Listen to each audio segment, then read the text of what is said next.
श्रीगुरुभ्यो नमः। वक्रतुण्डमहाकाय सूर्यकोटिसमप्रभा निर्विघ्नं कुरु मे देव सर्वकार्येषु सर्वदा। गुरुर्ब्रह्मा गुरुर्विष्णु गुरुर्देवो महेश्वर गुरुः साक्षात् परब्रह्म तस्मै श्रीगुरवे नमः। गुरवे सर्वलोकानां विशेषे पुरोगणां निधये सर्वविद्यानां श्रीदक्षिणामूर्तये नमः। मूकं करोति वाचालं पङ्गुं लङ्घयते गिरिं यत्कृपातमहं वन्दे परमानन्दमाधवम्। व्यासाय विष्णुरूपाय व्यासरूपाय विष्णवे नमो वै ब्रह्मनिधे वासिष्ठाय नमो नमः। श्रुतिस्मृतिपुराणाम् आलयं करुणालयं नमामि भगवत्पादं शङ्करं लोकशङ्करं। नारायणं नमस्कृत्य नरं चैव नरोत्तमं देवीं सरस्वतीं व्यासं ततो जयमुदीरयेत्। पार्थाय प्रतिबोधितां भगवता नारायणे स्वयं व्यासेन कृतितं पुराणमुनिनां मध्ये महाभारतम् अद्वैतामृतवर्षिणीं भगवतीमष्टादशाध्यायिनीम् अम्बास्त्वामनुसन्दधामि भगवते भगवद्गीते भवेद्वेषिणी नारायणपरो व्यक्ता दण्डमव्यक्तसम्भवम् अण्डस्त्यान्तस्तु मे लोका सप्तद्वीपा च मेदिनी अवतीर्णश्च कालट्यां केदारेऽन्तर्हृतश्च यः चतुष्पीठप्रतिष्ठातः जयदाच्चङ्करो गुरुः शङ्कारूपेण मच्चित्तं पङ्गीकृतमुबोध्य किङ्क्रीससामाय शङ्कराचार्यमाश्रये.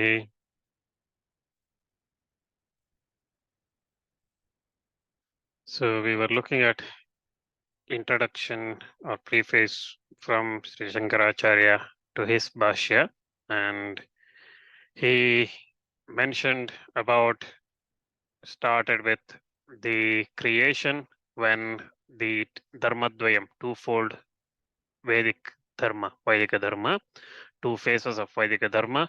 One is pravritti dharma, that is action, karma based, which is the rishis, prajapatis created by Brahma, like Marichi, Yatri, Angirasa, Pulastha, all these followed that path. And then the second one is Nivritti Dharma, which is characterized by knowledge and indifference to worldly object. That's followed by Sanaka, Sanandana, Sanatana, and others, the Kumaras. Okay, so it's followed by them. And this two paths of Dharma, Vedic Dharma, the Pravritti Dharma and Nivritti Dharma were followed by for very, very long time. And after some time, moving to lust and other things, the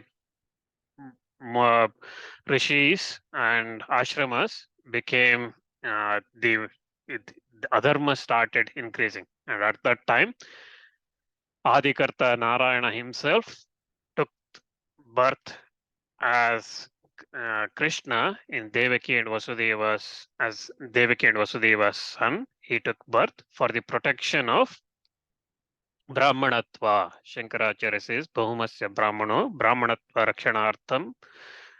So Krishna took birth there. So he took birth as for that purpose. Right? And then when Krishna took birth, so because it was for the preservation of the spiritual life, that is the Vedika Dharma, it is for the preservation of that Vedika Dharma. See, because it all everything depends on that Vedika Dharma, that Brahmanatva, that preservation of that is key for that. And that's why this Varnashrama and everything, protection of that, preservation of that, and that's why Krishna took birth. So he says that Brahmanatva hi rakshane rakshitha syadvaitiko dharmaha tadadina tvad varnashrama vedanam. So for that Brahmanatva protection only, Krishna took birth, because without Brahmanatva, one cannot perform any sacrifices, any rites or study or anything like that. And without that, nothing can happen and dharma will not survive. And that's the reason Krishna took birth. And that Bhagavan He such a Bhagavan Jnana Ishwarya Shakti Bala Virya Tejobhi Sada Sampanna Triganatmikam Swa Mayam Mula Prakritim Vashikritya Ajotavyeyo Bhutanam Ishwaro Nitya Shuddha Buddha Mukta Swabhavopi San Swamaya Devavaniha Vani De Swamaya Dehavaniha Vaniva Jata Iva Chalokanugraham Kurvam Lakshate. So that Bhagavan, that Lord, that Bhagavan, always is possessed of infinite knowledge, jnanam, and supremacy, Aishwaryam. He has that, and power, Shakti. He has balam, strength, his might, virya, and teja, that is vigor. And he is the mayam, so he is the controls the maya. So here again, Shankaracharya in his introduction again stresses on the maya because special mention on the maya because it says that he is the controller of the maya and Bhagavan himself is independent of maya. Maya does not exist or act uh, in Bhagavan. Bhagavan Brahman is independent of that. So so that's why it talks about it because some follow Sankhya Darshana and others they hold the view that it is all in one and there is no that independence. But Shankaracharya is very clear in his Siddhanta, in Vedanta and Tattva, is in Advaita Tattva, he is uh, advocating is Maya is independent. Bhagavan is independent of Maya, and Maya is controlled by Bhagavan himself, and belonging to him that Paramatma, that Vishnu, the Mula Prakriti, the original creator, the first cause. He is composed of three gunas, Triganatmika, or the energies, and that Bhagavan he appears to the world as though he is born and embodied and helping the world at large. Right? So it looks like Bhagavan himself took birth in Devaki's womb as Vasudeva's son, but that Bhagavan is unborn, he is Ajam, he is Avyayam, indestructible, and he is Bhutanam Ishvaraha. He is Bhuta, Bhutan is his creatures, all the creatures. He is Ishvara is Lord, he is the Lord of all the creatures. And Nityam, he is eternal. He is by nature he is eternal. So there is no birth or death for him. He is Shuddham, pure. He is Buddham, intelligent, and he is Muktam. He is free from everything. And that Bhagavan took birth here. So it is as a Maya. So I think last time we looked at this that Svecha Swechar Nirmitena Maya Mayena Surupena. So that means just as an illusory form of his own, he took in the form here in the birth to restore this Brahmanatma. So, but that Paramatma took birth, but without having any interest of his own. He did not have any interest of his own to achieve because he is beyond everything, right? So, but the sole intention of helping his creatures. So, Bhutanu Jigrakshaya. So, to help all the creatures, all his creatures, he taught Arjuna, the who was deeply in the ocean of grief and delusion, right? Shokamoha Mahodado Nimagnaya. So, Arjuna, who was plunged in grief and delusion, that Arjuna, for the benefit of all the creatures, he taught this to Arjuna. This Dharmadvayam, Vaidika Dharmadvayam, twofold Vaidika religion, the Vedic religion, he taught this, thinking that this religion would widely spread and when accepted and practiced by men of high character, it will be beneficial. It will benefit Gunardikaihi Rahita Anushtiyamanascha Dharma Prachayam Gamishyati iti. So he says that this religion, what is taught to Arjuna, who was plunged in grief and sorrow and delusion, which is said for, but even though it is said to Arjuna, it is said for the benefit of all the creatures, because those all the uh, people who follow this, what is instructed by taught to Arjuna, they will benefit, widely benefit, and when it is practiced, they will benefit from this. So again, just quickly here, Shoka, Moha, right? So we hear two things. Shoka, Manasa, Santapaha. So Shoka means it's a mental illness, mental Santapa. So mental, mm, uh, it's mind related, mental related illness. Moha, Mohana, Viveka Bhava. Moha means it's aviveka. That means you cannot think. Okay, so it is aviveka. Moha is mentioned as definition of moha is Viveka Bhava. So it is unable to distinguish between what is good and bad and things like that. So Arjuna is in that situation where he was mentally very distressed, in grief, and he could not think. Okay, so what is good, what is bad, and at that time it was narrated by Bhagavan. So Tam Dharma, that religion which Krishna taught to Arjuna, which is Bhagavata Yatopadishtam, so that's which was taught by Bhagavan himself. So that dharma which Bhagavan taught himself, that Veda Vyasam Sarvajno Bhagavan. So Shankaracharya says that Veda Vyasam Sarvajno Bhagavan. So that Veda Vyasa, who is Sarvajno, so he is omniscient, so he knows everything, and Bhagavan, he calls him as Bhagavan. So he is Bhagavan himself, he is Vishnu himself. That Veda Vyasa, Gītā ke saptabhi shloka shatair upanipa banda. So what he did, that Veda Vyasa, he put that discussion or whatever Krishna taught Arjuna, he put that verses in 700 Gītās, 700 verses called Gītās.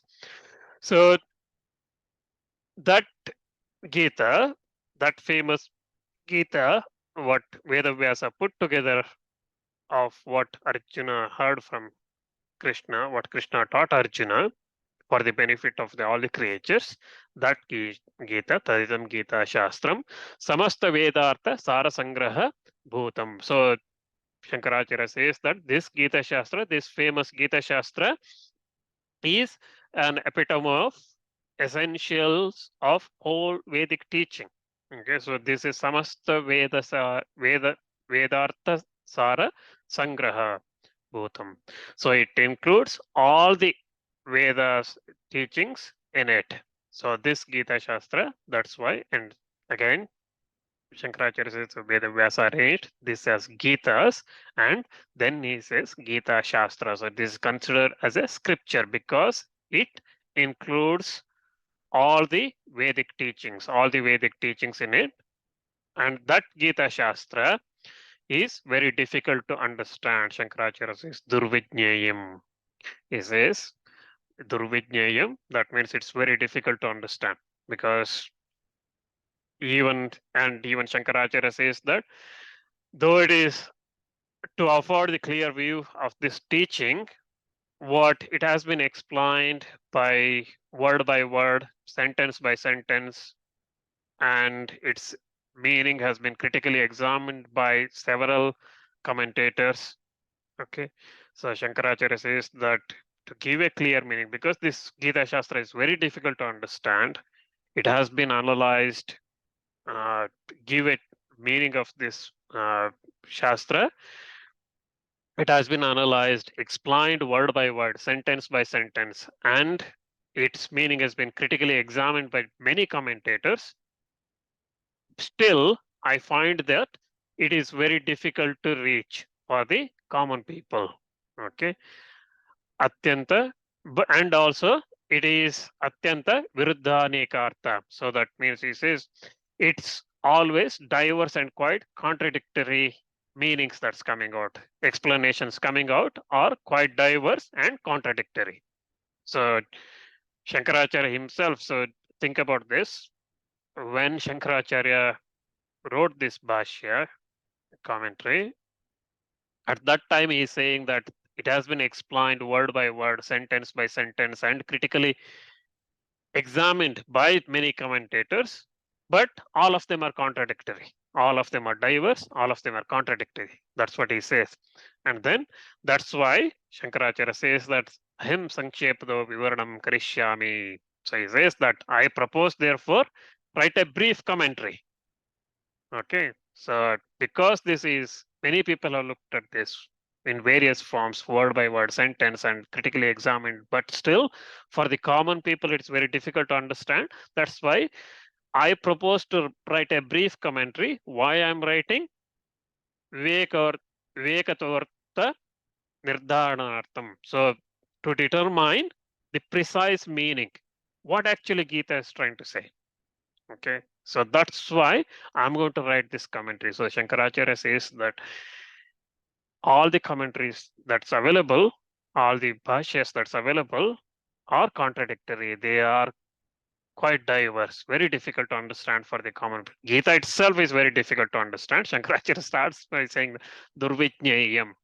It's very difficult to understand. Okay, Gita, the 700 shlokas. And then there are a lot of commentators that came and explained. Even that is diverse and contradictory. And that's why Aham Sankshepato Vivaranam Karishyami. I'm going to write a brief commentary on this. Why? To determine the precise meaning. What actually Gita is trying to say. That's why I'm going to focus. Okay. So Shankaracharya says that that's why I'm going to write this Bhashya. And then he just gives a high level view of what this Gita is trying to tell. And he talks about Jnana Yoga as the means to supreme bliss, as the means to attaining that moksha, that Paramatma, realization of Paramatma. So he talks about this famous Gita Śāstra. The aim of this famous Gita Śāstra is briefly is supreme bliss, Param Nishreyasam. He says that it is supreme bliss. So that's Paramananda. So that happiness is realization, Paramatma's realization, and it is complete removal, cessation of the samsara, this birth and so the transmigratory life of life and its causes from all the samsara, it removal from that. It's the end of that. So sahetukasya samsarasya atyanto param lakshanam. So he says that it is the complete end of that samsara. So that's why this Gita Śāstra, that's the aim of this. And this accrues this supreme bliss or the Param Nishreyasam, what he says, the supreme bliss or Paramananda, that accrues from dharma, which consists of steady devotion to the knowledge called Jnana Nishta. Okay, and of the Atma. So the dharma here is steady devotion of knowledge. We will go to these details in detail, what Jnana Nishta means and things like that when we go into Shankaracharya Bhashya in detail. But in introduction, he says that this dharma of attaining this supreme bliss involves Jnana Nishta, that is supreme steady devotion to the Atma, of the Atma, preceded by renunciation, that is sannyasa of all the karma, all the works, all the actions. So one renounces all the actions and then steady devotion of to the knowledge of Atma. So one that has this Atma Jnana Nishta, that person with sannyasa, karma sannyasa, that person is achieves benefits from this. That is this dharma. That's what this Gita Śāstra is saying.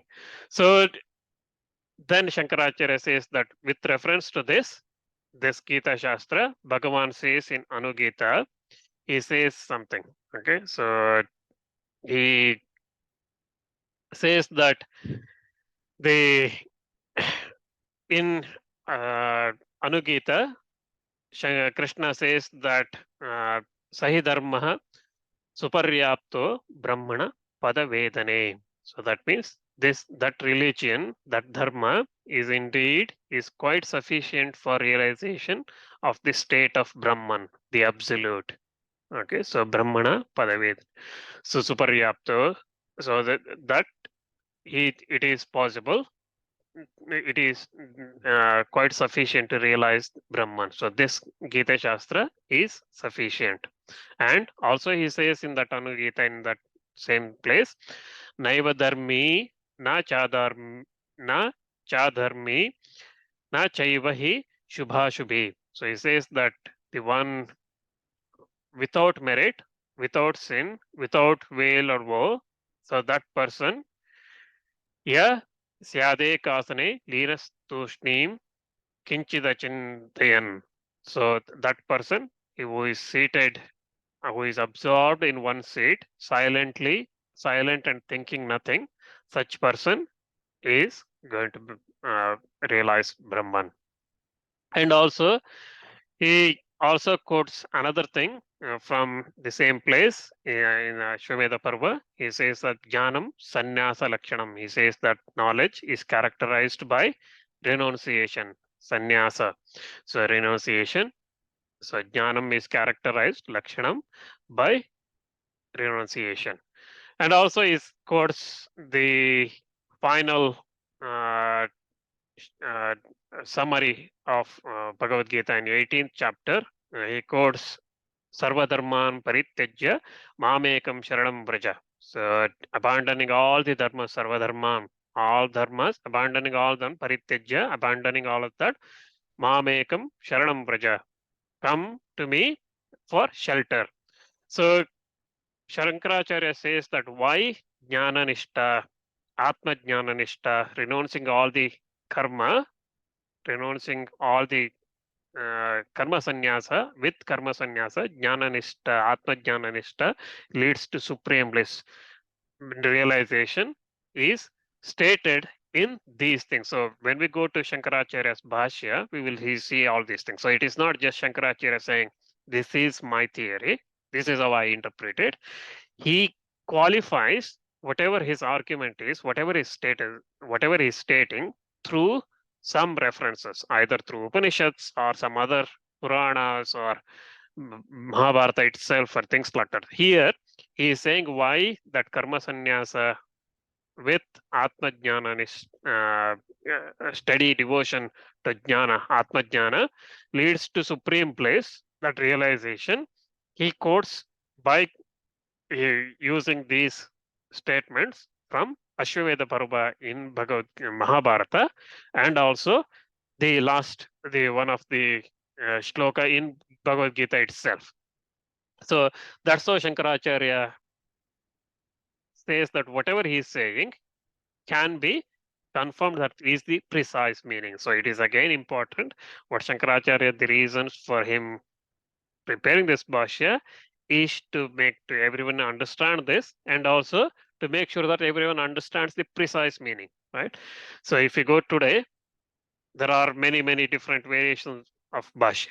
Okay, Bhagavad Gita, some say Karma Yoga is important, doing your duties, doesn't matter how you do it. Some say Bhakti is important, some say Dhyana is important, meditation is important, some say knowledge is important, and things like that.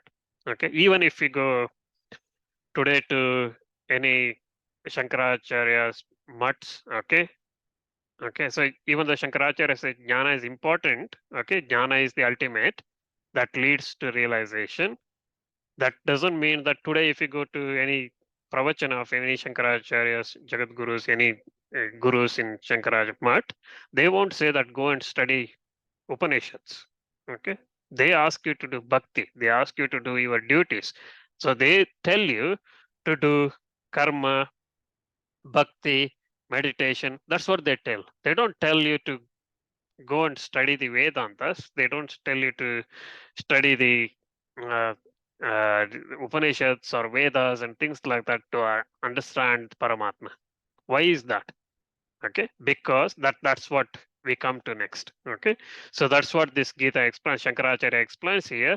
So what is the means to that? So we said that ultimately for complete realization, one has to renounce their actions, so that means karma sannyasa, and with then atma jnana nishta, so the steady devotion in atma.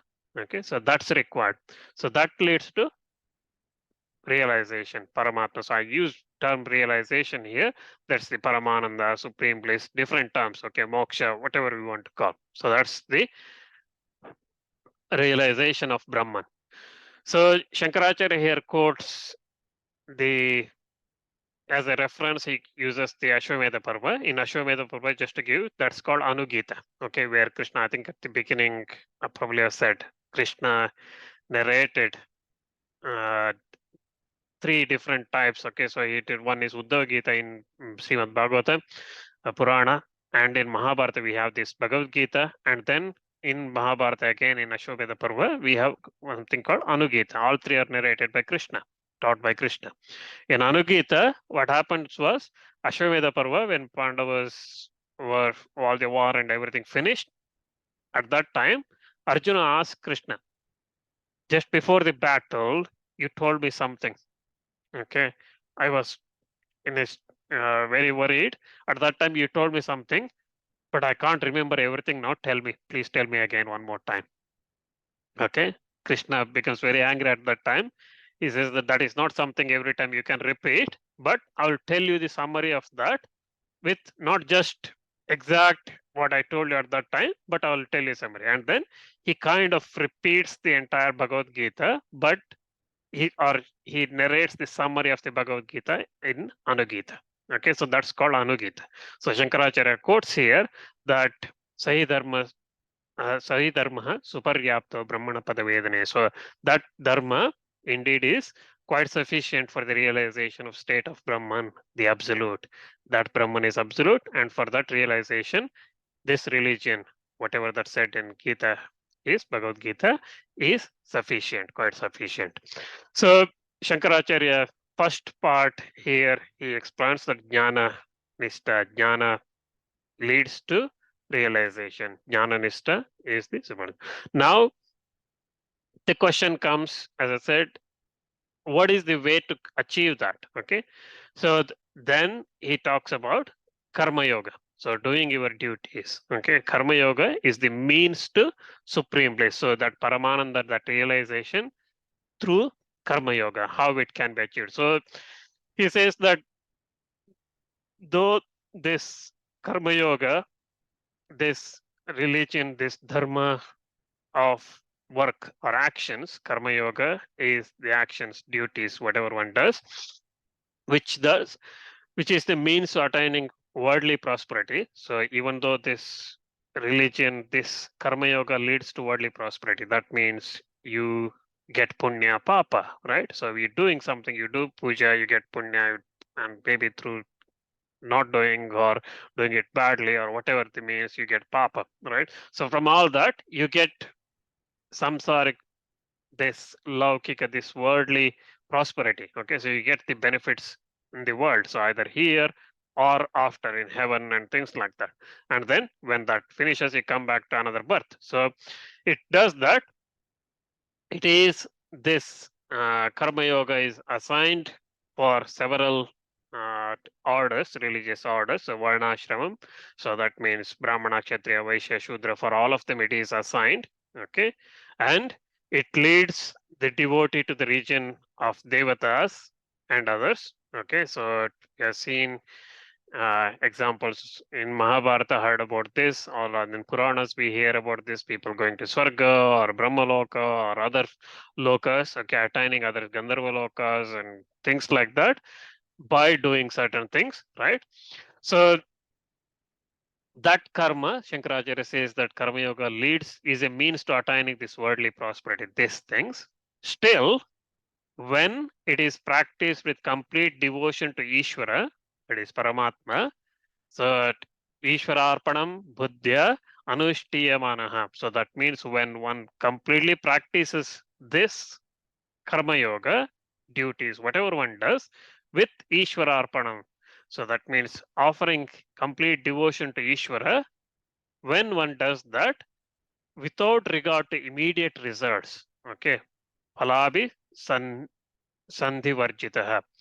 So for one, when do not wish for the immediate results, but does it because to please Ishvara, to make Bhagavan happy when one does those karmas, then it conduces to purity of mind, sattva shuddhi. So it does, what it does is sattva shuddhi, sattva shuddhe bhavati. So it means it results in sattva shuddhi, mind purification of mind. Okay. So what Acharya is saying is, so karma yoga, normally by doing that, following karma yoga, one gets worldly prosperity. This samsaric, this word, whatever this, but it is that prosperity includes attaining the world of devatas, so Swarga or different words in devatas. Okay, Brahma Loka or Indra Loka or Goloka or whatever the loka you want to call, there one attains, or even Naraka, okay, by doing the other things, wrong things. So one attains those things, but it's a cycle, then comes back to this life again, this human life or another form of life or whatever it is, one gets back to that life. But this karma yoga one, when one does with devotion to Ishvara, okay, Ishvara Arpanam, so everything one is doing for Ishvara, thinking about only to please Ishvara, then it results in purity of mind. Okay, so sattva shuddhi. So when that mind is purified, with this person who is having mind as purified, that person is competent to tread on the path of the knowledge. And for him, this karma yoga forms as a means to realization, supreme bliss, Paramananda. So it beams as a form of Paramananda. So he says Shuddha Sattvasya cha Jnananishta Yogyata Praptidvarena Jnanotpatti Hetutvena cha Nishreyasa Hetuttvamapi Pratipadyate. So one having that Shuddha pure mind, okay, Shuddha Sattva, that pure mind is competent to tread on the Jnana Yoga, path of knowledge, and Jnana Nishta Yogyata Praptidvarena. So one gets that Jnana Nishta, that steady devotion to Atma through knowledge. That person, so that's why through this Karma Yoga, one attains that supreme bliss. Okay, so one attains that Shreyasa, he will obtain that Shreyas. So that supreme bliss, one attains that. So that's why it is with this very thought in the mind. Bhagavan says in 5th chapter, Shankaracharya quotes here, saying again, Shankaracharya made a statement here that following Karma Yoga, one with Ishvara Arpanam, one offering that for devotion to Ishvara, one does that, then it will lead to Chitta Shuddhi, and from Chitta Shuddhi, from that pure mind, one led to Jnana Nishta. So he becomes following that steady devotion to Atma, right? So how do you say that? If someone asks, Shankaracharya quotes here saying that this is what Bhagavan says in the 5th chapter of Gita, where he says that Brahmanyadaya Karmani. Brahmanyadaya Karmani. So that means the one who does actions, placing them in Brahman. So in that shloka, he explains, he says that this is the way. And also, he quotes another shloka in the 5th chapter, 11th shloka, Yogina karma kurvanti sangam tyaktatma shuddhaye. So that means yogis perform the actions without attachment for the purification of self. Okay, for the purification of the Atma, they do that without any attachment. So that is karma sannyasa, they do that. So Shankaracharya quotes these two shlokas from Gita to confirm that karma yoga is a means to Paramananda, that supreme bliss. So Jnana yoga is the one that gives supreme bliss, but karma yoga takes you to that path of supreme bliss, okay, takes the path when karma yoga is done without any attachment, renouncing the results of that karma yoga, doing it for the Ishvara only, then mind becomes pure, and that leads to this one. And then Shankaracharya then says that this Gita Shastra is of twofold. So again, he explains here uh, the subject and object of this Gita Shastra. Anybody commenting, or any commentators, they normally, for their subject, they for their work, they say what is the subject, what is the object. Okay, and here Shankaracharya says that this dharma, this twofold religion, twofold dharma, whose aim is Paramananda, that's realization. It expounds specifically the nature of supreme being, that's the Paramatma. It expounds this nature of that Paramatma and reality known as the Satya, the only truth, that's known as Vasudeva.